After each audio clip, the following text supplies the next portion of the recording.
Ibinahagi ng superstar actress na si Catherine Bernardo, ang ilang bagong social media stories, na nagpapakita ng sneak peek sa bagong kabanata ng kanyang buhay.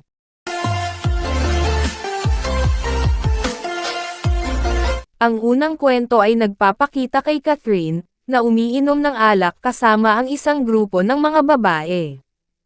Sa ikalawang kwento, makikita si Catherine na kumakain ng masasarap na merienda kasama ang parehong grupo ng mga babae. Ang mga post na iyon ay dumating isang linggo, matapos i-announce ni Catherine ang breakup nila ni Daniel Padilla, ang kanyang boyfriend sa loob ng 11 taon.